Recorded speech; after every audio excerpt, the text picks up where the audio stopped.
선거 때에 개헌 국민투표를 하지 않으면 기회가 없다. 그렇게 하는데 그건 너무 과도하다 생각이 들고요. 언제든지 여야가 합의가 되면은 언제든지 국민투표는 가능하다. 국민투표 그렇게 대단한 일이 아니기 때문에 그래 생각을 하고. 그 다음, 자유한국당이 개헌안을 안 냈다는 거를 여러분들이 지적을 하시는데, 지금 사실 민주당도 정확히 이야기하면은 개헌의 방향에 대해서만 이야기를 했지, 개헌안을 낸 건 아닙니다. 그리고 개헌의 방향에 대해서도 크게 나라가 4년 중임제가 좋다고만 이야기했지, 구체적으로 안 내고 있는 상황입니다. 그런데 그를 여당은 마치 구체적인 안을 내놨는데, 자유한국당 안 낸 것처럼 그렇게 이야기하는 거는, 이게 정확한 지적이 아니지 않는가, 그렇게 생각을 합니다. 그리고 정말 빈말이 아니라 우리 박병서 의원님 내 많이 존경하는 분인데, 아까 국회가 불신이 받기 때문에 국회의 권한이 강화하는 것에 대해서 국민이 동의하겠는가라는 논리에 대해서 제 입장을 말씀드립니다. 지금 국회가 실제로 엄청난 권한을 가지고 있지만은 제대로 국회가 생산적이지 못한 것만은 사실입니다. 그렇기 때문에 국민들이 우리 국회를 비난하고 있습니다만 그 원인이 어디 있는가를 보면은 저는 이것이 과도한 대통령 중심제로 되어 있고, 그래 대통령 중심제에 너무 권한이 있다 보니까 사실상 여당은 박병석 의원님께서는 그렇지 않다고, 지금 여당은 그렇지 않다 하지만은 사실 정부하고 거의 같은 입장이 돼버리고, 그러면은 국회 역할을 하는 것은 야당인데 야당은 워낙 강한 대통령에 대해서 저항할 수 있는 일밖에 없습니다. 그러다 보니까 야당이 할 수 있는 건 주로 비토권입니다. 그러다 보니까 국회는 항상 대통령이 어떤 일을 하고 하는 것에 대해서 반대하는, 비토하는 것만 있다 보니까, 또 비토권은 국회 선진화법과 합쳐가 보니까 굉장히 힘을 발휘하기 때문에 무엇을 건설적으로 잘할 수 있는 권한은 별로 없지만은 무엇을 못하게 하는 권한은 굉장히 강한 겁니다. 그렇기 때문에 이것이 국회가 불신을 받기 때문에 국회의 권한을 강화시키는 것이 좀 걱정된다, 이런 논리보다는 지금 현재 헌정 구조 자체가 대통령한테 너무 큰 권한이 있고 그걸 유일하게 반대할 수 있는 그 정치 세력 자체가 국회에 있는 야당밖에 없다 보니까 대통령과 야당이 이 대립을 하다 보니 국정이 마비되는 현상입니다. 그렇기 때문에 우리 사회가 실질적으로 지난 30년 동안 보면은 대통령과 야당이 서로 대립해가지고 국정이 마비되고 뭐 제대로 된 일이 없습니다. 지난 정부하고 현 정부 때 보면은 중요한 국가적인 사업에 대해서 아마 제가 생각하기에는 IMF 이후로 IMF에 대해서 뭐 하는 곡절이 있었지만 그래도 합의로 넘어간 이후로는 중요한 현안에 대해서 여야가 합의로 처리한 국정 현안이 하나도 없다고 생각합니다. 이렇게 된 것이기 때문에 이번 국회 개헌의 가장 기본적인 목적은 두 가지입니다. 대통령한테 권한이 과도한 집중이 되어 있고, 또 그러다 보니까 국회가 대통령과 대립으로 인한 국정마비를 가져오는 이 문제를 근본적으로 해결하는 제도적인 시스템을 만들어줘야 됩니다.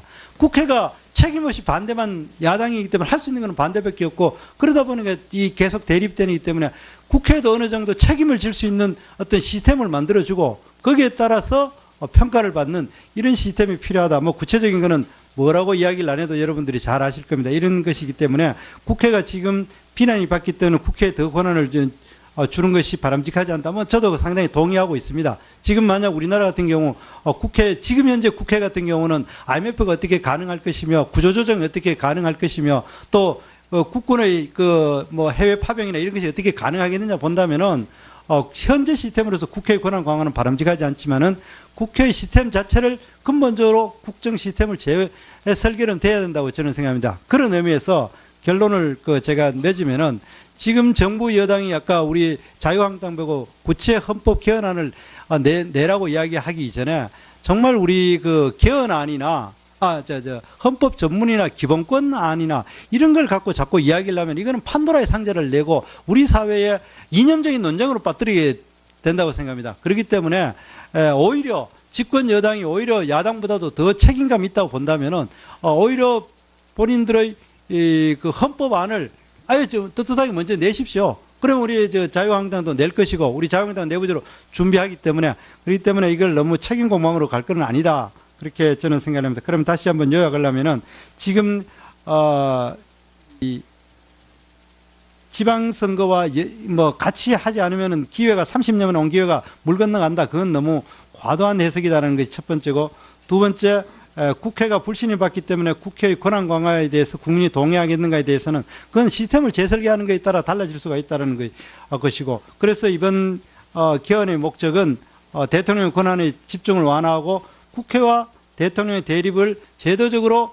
연계시켜가지고 국회의 책임을 지우는 그런 방법으로 시스템이 설계돼야 된다, 그렇게 생각하고, 그리고 또 개헌안의 구체적인 것에 대해서도 차라리 그러면은 우리 자유한국당에 요구하지 말고 여당에서 먼저 제대로 된 안을 먼저 내가지고 국민들로부터, 집권 여당이 다소 먼저 내는 쪽에서 아마 여론으로부터는 그렇게 아마 비판을 받을 소지가 있기 때문에 서로 안 내고 있는 그런 관계니까 여당에서 먼저 내가지고 책임감 있게 한번 내주시는 것도 좋겠다, 저는 그렇게 이야기합니다. 이상입니다. 네. 정태욱 의원님 수고하셨습니다. 다음 박완주 의원님 발언하시기 바랍니다. 네, 충남 천안을의 국회의원 박완주입니다. 오늘 이 방송을 보는 국민들은 굉장히 답답하실 것 같아요. 평창에서 금메달 따고 은메달을 땄던 그 환호와 열기에 비해서 도대체 국회에서는 개헌을 하자겠다는 건지 말자라고 하는 건지에 대해서 굉장히 보신다면, 물론 많은 국민들이 보지는 않으실 거예요. 그런데 어쨌든 지표는 국민들 70% 이상이 개헌에 대해서 요구하고 있고, 내용에 대해서 약간 차이가 있을 수 있습니다. 두 번째, 우리 국회의원들 중에 조사한다면 아마 거의 90% 이상이 찬성, 개헌을 한다라고, 동의를 한다라고 한다면, 오늘 2기 우리 특위에서 하는 일이 반복되고 있는데요. 결론적으로 말씀드리면 우리 특위에는 아직 24일이라는 시간이 남아 있습니다. 3주하고도 3일이 남아 있습니다.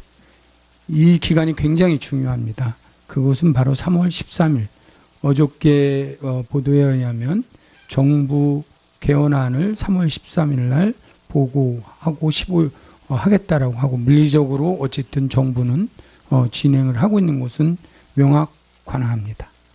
이런 상황에서 원론적인 이야기를 두 가지 말씀을 먼저 드리겠습니다. 일단 우리 특위에서는 지난 1년 동안 활동해왔던 논의 자체를 부정하는 유체 이탈법, 합법은 안 썼으면 좋겠습니다. 서로 저도 특위는 개헌 특위는 처음이지만 1년 동안 21번에 걸쳐서 논의해왔던 그 논의 자체를 부정하는 이런 모습은 좀 지양해야 될 것 같습니다. 지금까지 개헌은 총 제가 알기로는 9번의 개헌이 있었는데, 그중에 그야말로 입법권, 상권분립의 핵심인 법을 만들고 그 핵심인 헌법을 국회가 만든 적은 제안한 건 3번에 불과합니다. 그리고 그 기간도 지난 1년처럼 오랜 기간 여야가 전문가와 함께 이렇게 했던 경우는 단 한 번도 없었습니다. 이제 우리에게는 24일이라는 짧지 않은 기간 안에 지난 1년 동안 논의한 부분에 대해서 이제는 정리하고 결단해야 될 시기라고 생각합니다. 이러한 부분을 묵과하고 처음부터 다시 풀자라고 하는 것은 개헌을 하지 말자라고 하는 그런 국민들의 의욕을 마땅히 여든 야든 무능한 입법부라고 지탄받았을 때 할 말이 없을 것입니다. 좀 전에 존경하는 우리 야당 의원님이 말씀하신 것처럼 여당에서 먼저 제안해라. 그렇지 않습니다. 이 법이라는 것은 어쨌든 오늘도 제목이 제왕적 대통령의 출현을 막기 위한 분권과 협치에 기반한 정부 형태로 개편, 총론이 이렇게 되어 있습니다. 어떻게 헌법 개정을 여당 따로 야당 따로 할 수 있겠습니까? 각각의 입장을 정리하고 그것을 좀 더 세세하게 하기 위해서 시간을 갖고서 해왔던 거고요. 어느 정도 이제 130조항에 90개 조항, 40개 조항으로 나눠서 여당은 입장을 정리를 했습니다. 다행히 연휴 기간 이후에 19일 오늘부터 야당도 일당도 개헌안을 준비한다고 해서 그거는 아주 바람직스러워 환영하는 바입니다. 속도를 조금만 내주시면 우리가 정부안이 나오기 이전에 충분히 합의할 수가 있습니다. 지난 마지막 6.29 선언할 때도 약 45일, 처음부터 논의 시작해서 45일 만에 60일 만에 다 끝난 경험도 있습니다. 그렇지만 우리에게는 지난 1년이라는 기간이 있기 때문에 이제는 제안드립니다. 첫째, 공론화, 존경하는 나경원 의원님 말씀하신 공론화와 함께 진행했으면 좋겠습니다. 각자가 주장하는 바가 있으면 공식으로 공중파든 뭐 대토론을 통해서 각각이 주장하는 몇 가지 의제에 대해서 권력형이 됐든 기본권에 대해서 함께 여든 야든 또는 공통에 대해서 함께 할 수 있는 이런 공론화 과정을 남은 24일 중에 반드시 한두 번은 조직해서 국민들과 함께 할 수 있도록 준비해 주셨으면 좋겠다라는 데 동의하고요. 두 번째, 우리 헌전특위 소수위원님 24일 국가와 민족을 위해서 매일 토론회 소위를 개최해 주십시오.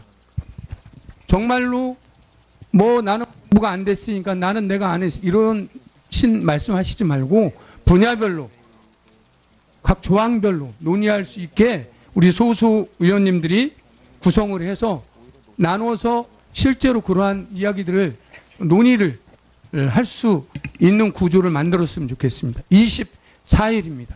물론 야당에서도 일괄된 뭐 초안은 아니지만 공통된 의견이 될 수 있도록 그런 당론을 모아주시는 과정을 거쳤으면 좋겠습니다.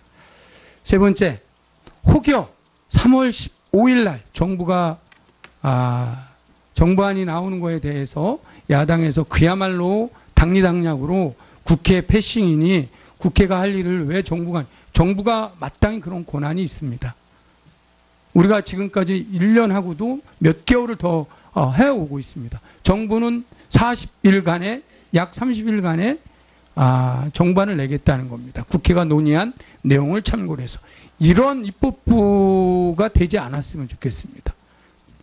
당리당략의 레토릭으로 그야말로 개헌 문제를 정쟁으로 장으로 몰고 가는 그런 우를 범하지 않기를 기대합니다.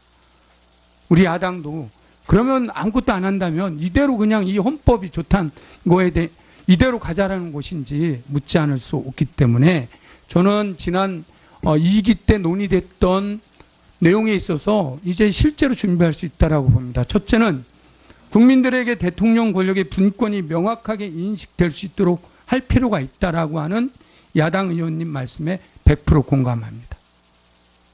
대통령 권력의 축소 방향이 같고 대통령과 총리의 권한에 대해 타협 여지가 있으며 총리 선임권도 의견이 접근되고 있다는 점에서 접점을 찾을 수 있다는 야당 의원님의 말씀에 100%. 이번 개헌의 기본의 실현이며 특정 제도가 지고지선한 것이 아니라 철학과 운영, 국민 정서 및 정치 문화를 고려하여 정부 형태의 구조적 문제를 제도적으로 보완하는 것이 중요하다라고 하는 야당 의원님의 지적에 100% 동의합니다. 그리고 핵심적으로 오늘 논의되고 있는 정부 형태에 대해서 4년 중임은 임기의 문제이고 분권형이라는 것은 권한의 문제라고 지적하는 여당 의원님의 지적도 저는 충분히 우리 특위위원님들이 논의할 수 있는 합의된 내용이라고 생각합니다. 이제 소소위를 24일간 가동해 주시고 동시에 공론화를 통해서 국민 여론 수렴도 듣고 또 각각의 장단점에 대해서 국민과 함께 할 수 있는 공론화 작업을 즉각 우리 위원장님 만들어 주셨으면 좋겠습니다. 두 번째, 국회가 불신을 받기 때문에 국회의 권한 강화에 대해서 국민이 동의하겠는가에 대해서는 그건 시스템을 재설계하는 것에 따라 달라질 수가 있다는 것이고, 그래서 이번 개헌의 목적은 대통령의 권한의 집중을 완화하고 국회와 대통령의 대립을 제도적으로 연계시켜가지고 국회에 책임을 지우는 그런 방법으로 시스템이 설계돼야 된다, 그렇게 생각하고, 그리고 또 개헌안의 구체적인 것에 대해서 차라리 그러면은 우리 자유한국당에 요구하지 말고 여당에서 먼저 제대로 된 안을 먼저 내가지고 국민들로부터 집권 여당이 다소 먼저 내는 쪽에서 아마 여론으로부터는 그렇게 아마 비판을 받을 소지가 있기 때문에 서로 안 내고 있는 그런 관계니까 여당에서 먼저 내가지고 책임감 있게 한번 내주시는 것도 좋겠다. 저는 그렇게 이야기합니다. 이상입니다. 네. 정태욱 의원님 수고하셨습니다. 다음 박완주 의원님 발언하시기 바랍니다. 네, 충남 천안을의 국회의원 박완주입니다. 오늘 이 방송을 보는 국민들은 굉장히 답답하실 것 같아요. 평창에서 금메달 따고 은메달을 땄던 그 환호와 열기에 비해서 도대체 국회에서는 개헌을 하자겠다는 건지 말자라고 하는 건지에 대해서 굉장히 보신다면, 물론 많은 국민들이 보지는 않으실 거예요. 그런데 어쨌든 지표는 국민들 70% 이상이 개헌에 대해서 요구하고 있고, 내용에 대해서 약간 차이가 있을 수 있습니다. 두 번째, 우리 국회의원들 중에 조사한다면 아마 거의 90% 이상이 찬성. 야당이 할 수 있는 건 주로 비토권입니다. 그러다 보니까 국회는 항상 대통령이 뭐 어떤 일을 하고 하는 것에 대해서 반대하는 비토하는 것만 있다 보니까, 또 비토권은 국회 선진화법과 합쳐가 보니까 굉장히 힘을 발휘하기 때문에 무엇을 건설적으로 잘할 수 있는 권한은 별로 없지만은 무엇을 못하게 하는 권한은 굉장히 강한 겁니다. 그렇기 때문에 이것이 국회가 불신을 받기 때문에 국회의 권한을 강화시키는 것이 좀 걱정된다, 이런 논리보다는 지금 현재 헌정 구조 자체가 대통령한테 너무 큰 권한이 있고 그걸 유일하게 반대할 수 있는 그 정치 세력 자체가 국회에 있는 야당밖에 없다 보니까 대통령과 야당이 이 대립을 하다 보니 국정이 마비되는 현상입니다. 그렇기 때문에 우리 사회가 실질적으로 지난 30년 동안 보면은 대통령과 야당이 서로 대립해 가지고 국정이 마비되고 뭐 제대로 된 일이 없습니다. 지난 정부하고 현 정부 때 보면은 중요한 국가적인 사업에 대해서 아마 제가 생각하기에는 IMF 이후로 IMF에 대해서 뭐 하는 곡절이 있었지만 그래도 합의로 넘어간 이후로는 중요한 현안에 대해서 여야가 합의로 처리한 국정 현안이 하나도 없다고 생각합니다. 이렇게 된 것이기 때문에 이번 국회 개헌의 가장 기본적인 목적은 두 가지입니다. 대통령한테 권한이 과도한 집중이 되어 있고, 또 그러다 보니까 국회가 대통령과 대립으로 인한 국정마비를 가져오는 이 문제를 근본적으로 해결하는 제도적인 시스템을 만들어줘야 됩니다. 국회가 책임없이 반대만 야당이기 때문에 할 수 있는 것은 반대. 개헌을 한다라고 동의를 한다라고 한다면 오늘 2기 우리 특위에서 하는 일이 반복되고 있는데요. 결론적으로 말씀드리면 우리 특위에는 아직 24일이라는 시간이 남아 있습니다. 3주하고도 3일이 남아 있습니다. 이 기간이 굉장히 중요합니다. 그것은 바로 3월 13일 어저께 보도에 의하면 정부 개헌안을 3월 13일 날 보고하고 하겠다라고 하고, 물리적으로 어쨌든 정부는 진행을 하고 있는 것은 명확관합니다. 이런 상황에서 원론적인 이야기를 두 가지 말씀을 먼저 드리겠습니다. 일단 우리 특위에서는 지난 1년 동안 활동해왔던 논의 자체를 부정하는 유체 이탈법, 합법은 안 썼으면 좋겠습니다. 서로 저도 특위는 개헌 특위는 처음이지만 1년 동안 21번에 걸쳐서 논의해왔던 그 논의 자체를 부정하는 이런 모습은 좀 지양해야 될 것 같습니다.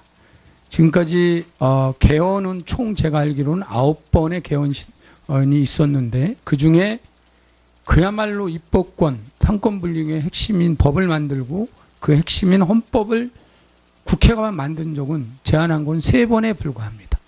그리고 그 기간도 지난 1년처럼 오랜 기간 여야가 전문가와 함께 선거 때에 개헌 국민투표를 하지 않으면 기회가 없다, 그렇게 하는데 그건 너무 과도하다 생각이 들고요. 언제든지 여야가 합의가 되면은 언제든지 국민투표는 가능하다. 국민투표 그렇게 대단한 일이 아니기 때문에 그래 생각을 하고, 그다음 자유한국당이 개헌안을 안 냈다는 거를 여러분들이 지적을 하시는데, 지금 사실 민주당도 정확히 이야기하면은 개헌의 방향에 대해서만 이야기를 했지 개헌안을 낸 건 아닙니다. 그리고 개헌의 방향에 대해서도 크게 나라가 4년 중임제가 좋다고만 이야기했지 구체적으로 안 내고 있는 상황입니다. 그런데 그를 여당은 마치 구체적인 안을 내놨는데 자유한국당 안 낸 것처럼 그렇게 이야기하는 거는 이게 정확한 지적이 아니지 않는가, 그렇게 생각을 합니다. 그리고 정말 빈말이 아니라 우리 박병서 의원님 내 많이 존경하는 분인데, 아까 국회가 불신이 받기 때문에 국회의 권한이 강화하는 것에 대해서 국민이 동의하겠는가라는 논리에 대해서 제 입장을 말씀드립니다. 지금 국회가 실제로 엄청난 권한을 가지고 있지만은 제대로 국회가 생산적이지 못한 것만은 사실입니다. 그렇기 때문에 국민들이 우리 국회를 비난하고 있습니다만 그 원인이 어디 있는가를 보면은 저는 이것이 과도한 대통령 중심제로 되어 있고, 그래 대통령 중심제에 너무 권한이 있다 보니까 사실상 여당은 박병석 의원님께서는 그렇지 않다고, 지금 여당은 그렇지 않다 하지만은 사실 정부하고 거의 같은 입장이 돼버리고, 그러면은 국회 역할을 하는 것은 야당인데 야당은 워낙 강한 대통령에 대해서 저항할 수 있는 일밖에 없습니다. 그러다 보니까 밖에 없고, 그러다 보니까 이 계속 대립되기 때문에 국회도 어느 정도 책임을 질 수 있는 어떤 시스템을 만들어주고 거기에 따라서 평가를 받는 이런 시스템이 필요하다. 뭐 구체적인 거는 뭐라고 이야기를 안 해도 여러분들이 잘 아실 겁니다. 이런 것이기 때문에 국회가 지금 비난이 받기 때문에 국회에 더 권한을 주는 것이 바람직하지 않다. 뭐 저도 상당히 동의하고 있습니다. 지금 만약 우리나라 같은 경우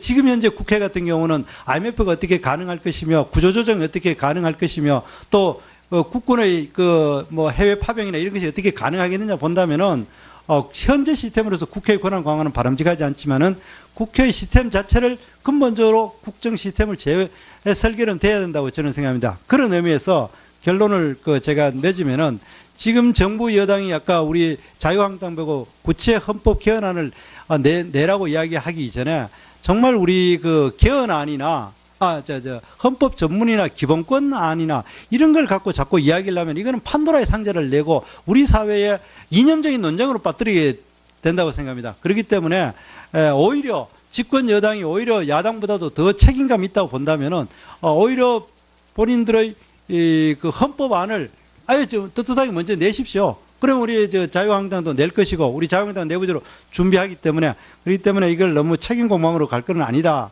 그렇게 저는 생각합니다. 그럼 다시 한번 요약하려면은 지금 이 지방선거와 뭐 같이 하지 않으면은 기회가 30년만 온 기회가 물 건너간다. 그건 너무 과도한 해석이다라는 것이 첫 번째고.